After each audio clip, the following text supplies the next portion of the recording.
শিরক সবচাইতে বড় পাপ। কত বড় পাপ! এই পৃথিবীর সমস্ত জিন আর মানুষ একত্রিত হয়ে যদি কোনো পাপ রটনা করে, এর চাইতে বড় পাপ। শিরক কত বড় পাপ! ছোট্ট একটা উদাহরণ দিয়ে, যদিও এই উদাহরণ কিচ্ছু না, ওয়াল্লাহি এই উদাহরণ একেবারেই মিলবে না, তবুও দিচ্ছি। একটা লোক পুরুষ, একটা লোক মহিলা, এই পুরুষ এই মহিলাকে বিয়ে করেছে, বুঝে আসছে? এখন তারা স্বামী স্ত্রী। এখন এই মহিলা জোরে জোরে কথা বলে, পুরুষ তাকে বলে যে তোর এত জোরে কথা বলে আমার ভালো লাগে না রে। মহিলা তাও জোরে কথা বলে। পুরুষ বিরক্ত বলে যে কোন পাপ করছে জীবনে, বিপদ গলায় করছে। বাট মহিলাকে ঘর থেকে বের করে না। কি করে না? গায়ে হাত দেয় না, বিরক্ত হয়। ওর বউ পান খায়, বললো যে তুই এত অল্প বয়সে পান খাওয়া শুরু করে দিলি, এমনি এমনি চা বাঁচতে আমার বিচ্ছিরি লাগে দেখতে আমার। কিন্তু বউকেও তালাক দেয় না, বাপের বাড়ি পাঠায় না, গায়ে হাত তোলে না। ওর জন্য জামা কিনে, কাপড় কিনে, ওর জন্য সুন্দর সুন্দর চুড়ি কিনে, লিপস্টিক কিনে, আলতা কিনে। ওর বউটা ওর মায়ের সাথে বিয়াদবি করে। কি সুন্দর করে বোঝায়, তুই তো মা হয়েছিস, আমাদের তো বাচ্চা কাচ্চা আছে, আমার মাটা বাপের একমাত্র পোলা আমি, আমার তো দুইটা ভাই নাই যে আমি যদি খেয়াল না রাখি আরেক ভাইয়ের বউ খেয়াল রাখবে, একটু খেয়াল রাখ না, আমরা ভদ্র পরিবারের লোক, আমি যদি তোর গায়ে হাত তুলি এখন, তোর সাথে ঝগড়া করি, মানুষ কি বলবে? ছেলের মাও বোঝে যে পরিবারটা সম্মানী, এই জন্য ছেলের বউ যত কিছুই করুক অতটা মানে প্রতিক্রিয়া দেখায় না, মনে করে যে বোঝে না, অবুঝ, এরকম করে ছেড়ে দেয়। ও বউয়ের গায়ে হাত তোলে না, বাপের বাড়ি পাঠায় না, তালাক দেয় না।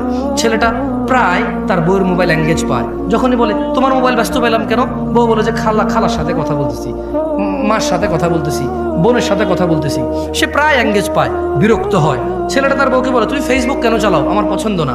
তার বউ বলে যে চালাবো না। এরপরে বলে যে শুধু এই তো মাঝে মধ্যে একটু স্ক্রলিং করবো, আমি কারোর মেসেজ টেসেজ দিই না।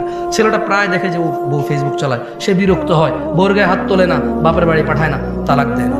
হঠাৎ যদি এই ছেলেটা ঘরে এসে দেখলো তার বউয়ের বিছানায় অন্য পুরুষের সাথে বউ শুয়ে আছে, এখন কি করবে সে?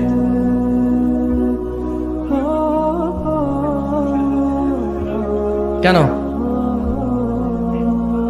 রাগে মেরে ফেলবে কেন? ও কি ইসলাম বোঝে না? ও তো মুসলমান ছেলের কথা বলতেছি আমি। তুমি কোন ছেলে, তুমি কোন ধর্মের ছেলে? ইসলামে কোনো মহিলা পুরুষ ধরা পড়ে গেলে মেরে ফেলার তোমার বিধান আছে? সরকার মারবে? কে মারবে? কে মারবে? বিবাহিত মহিলাকে পাথর মেরে মেরে রজম করবে কে? জেনাকারী কে রজম করবে? কে রজম করবে? তুমি তো গায়ে হাত দিতে পারো না, তুমি ধর্ম বুঝো না। তো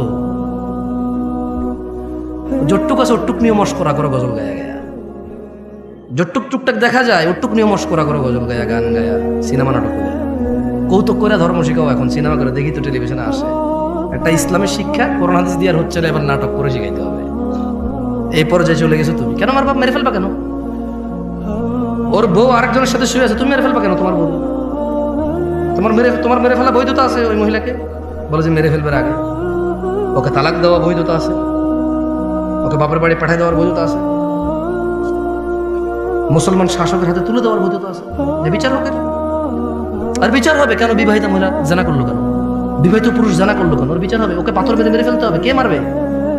শাসক মারবে, পুলিশ। এই দেশে যে পুলিশ আছে না, অথবা কোনো বাহিনী তৈরি হবে, সরকার তৈরি করবে। কে তৈরি করবে?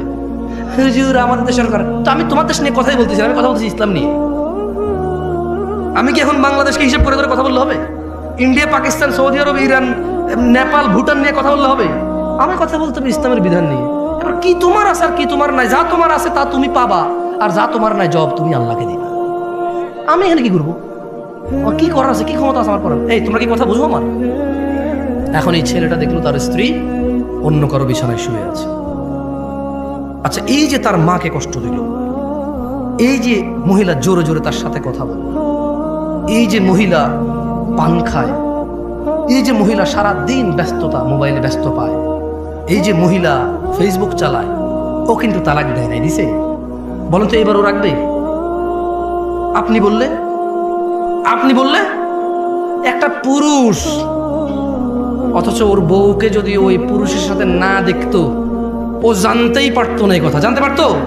ক্ষমতা আছে। ধরেন ওর বউ একটা পুরুষের সাথে শুইল, ও 3 দিন পরে বাড়ি আসলো, ও ওর বউর সাথে শুইল, ওর কি বুঝার ক্ষমতা আছে ওর বউ আরেকজনের সাথে ছিল? আরে জোরে জবাব দেন ভাই। যেই পুরুষ তার বউ যদি আরেকজনের সাথে শোয়, এরপরে সে যদি ওই স্ত্রীর কাছে যায়, যেই পুরুষের এতটুকু ক্ষমতা নাই বুঝার যে এই অন্য কারোর সাথে ছিল, ওই পুরুষ যদি দেখে আরেকজনের সাথে শুয়েছে, ও ঘৃণায় লজ্জায় রাগে ক্ষোভে দুঃখে ওকে পুরো পৃথিবীর বিনিময় দিলেও বলবো যে বউ আমি রাখবো না ভাই।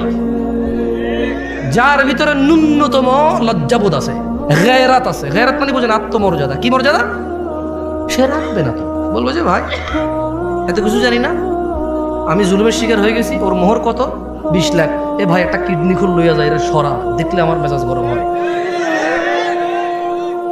আল্লাহ এরকম বলবে, যার ভিতরে ন্যূনতম আত্মমর্যাদা আছে সে বলবে যে 20 লাখ তো নাই, কিডনি একটা নিয়ে যা, 2 কিডনি লাগে না, 1 কিডনি বাঁচা যায়, ওর নিয়ে বাঁচা যাবে না ভাই, কিডনি ছাড়া বাঁচা যাবে গ্যারান্টি আছে, ওর সাথে বাঁচবো না।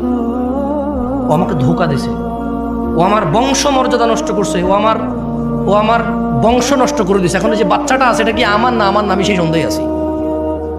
ও আমার আগামী প্রজন্ম ধ্বংস করে দিছে, আমার আগামী প্রজন্মের যে বাতি আমার, সে বাতি আমার কিনা আমি জানি না, আমি এতটা দুঃখে আছি। এবং যে নিষ্পাপ সন্তানটা আছে ওর ঘর থেকে হইছে, ওকে বিদায় করে দেওয়ার পর ওই বাচ্চাটাকে দেখলে আমার ওর কথা মনে পড়বে, আর আমি সন্দেহে থাকবো এটা কি আমার বাচ্চা না অন্য কারো। ওকে সরাও, কিডনি নিয়ে যাও, ওকে সরাও, 1 কিডনি দিয়ে বাঁচা যায়। ও আমার আগামী প্রজন্ম ধ্বংস করে দিছে, ও আমার বংশের বাতি শেষ করে দিছে, ওকে সরাও। সেই জায়গায় শিরিক আল্লাহ কিভাবে মাফ করবে? অথচ তিনি জানে ওয়াহুয়া খালাকাক, তিনি তোমাকে সৃষ্টি করেছে কোথায় থেকে? এক বিন্দু তুচ্ছ পানি থেকে, যেটা তোমার বাপের পাজরের হাড়ে ছিল। এই পিছনের হাড়ে ছিল যে পানিটা, ধাক্কা দিয়ে যে পানিটা বের হয়, যে পানিটা যে কারো হাতে লাগলে গোসল করতে হয়, এভাবে ঘিন ঘিন করে টিস্যু দিয়ে মুছে ফেলবে, এমন তুচ্ছ পানি হতে তোমাকে সৃষ্টি করছে। তুমি তো মনে করো তুমি জোয়ান, তোমার বাপ জোয়ান ছিল না, তুমি মনে করো তুমি জোয়ান থেকেই যাবা ছোট ভাই আমার, তুমি আর বৃদ্ধ হবা না, খবরদার। আন আবি বকর রাদিয়াল্লাহু আনহু قال, আবু বকর রাদিয়াল্লাহু আনহু থেকে বর্ণিত, তিনি বলেন قال النبي صلى الله عليه وسلم, আল্লাহর রাসূল সাল্লাল্লাহু আলাইহি সাল্লাম বলেছেন, আলা উনাব্বিউকুম বিআকবারিল কাবাইর, ও আমার উম্মতরা, তোমাদেরকে কি আমি বলে দেব পৃথিবীর সবচেয়ে বড় অপরাধ কি? ক্বালু বালা ইয়া রাসূলুল্লাহ, সাহাবারা সবাই বললেন হ্যাঁ আল্লাহর রাসূল, আপনি বলে দেন না, এই পৃথিবীতে যত অপরাধ আছে সবচেয়ে বড় কোনগুলা? উনি বললেন সালাসান, 3 বার আল্লাহ নবী বলল, আমি কি তোমাদের বলে দেব পৃথিবীর বড় অপরাধ কোনটা? আবার বলল, আমি কি তোমাদের বলে দেব না পৃথিবীর বড় অপরাধ কোনটা? আবার বলল, আমি কি তোমাদের বলে দিব না এই পৃথিবীর সবচেয়ে বড় অপরাধ কোনটা? 3 বার বললেন। সাহাবারা বলল, হ্যাঁ আল্লাহ নবী সাল্লাল্লাহু আলাইহি সাল্লাম বলে দেন। বলেন, আল ইশরাকু বিল্লাহ, পৃথিবীর সবচেয়ে বড় অপরাধ আল্লাহর সাথে শিরিক করা। ওয়া উকুকুল ওয়ালিদাইন, দ্বিতীয় বড় অপরাধ বাবা মায়ের অবাধ্য হওয়া। ওই যে মহিলাটা চিকন হ্যাংলা পাতলা 50-55 বছরের বৃদ্ধা, ওই যে পুরুষটা এখন কোনো কাজ নাই, একটা পাঞ্জাবি আর লুঙ্গি পরে এরকম ওয়াজ মাহফিলে যায়, কোনার দোকানে গিয়ে 2 কাপ চা খায় আবার ঘরে চলে আসে, ওকে কোথাও ডাকা হয় না, ওকে কেউ 5 পয়সার দাম দেয় না।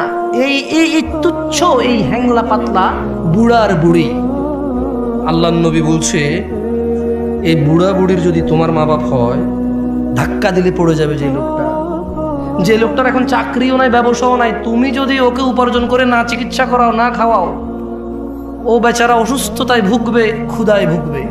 এমন দুর্বল একটা মানুষ, আল্লাহর নবী বলল যে পৃথিবীর বড় অপরাধ ওয়া উকুকুল ওয়ালিদাইন, এই পৃথিবীতে সবচেয়ে বড় অপরাধ শিরক। কি?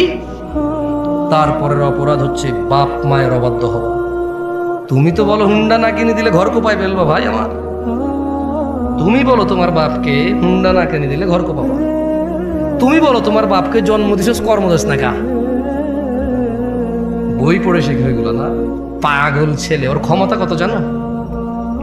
এই যে বুড়া লোকটা যারে তুমি বলো যে আপনি কিচ্ছু বুঝেন না, শুধু শুধু কথা বাড়ায় না এই জায়গায়, ওর ক্ষমতা জানো? এই যে তুমি যে জান্নাত, মানে যেখানে না গেলে আগুনে জ্বলবা, হ্যাঁ, এই জান্নাতে যে দরজা দিয়ে ঢুকবা না, এই বুড়া লোকটা এটার চৌখাট।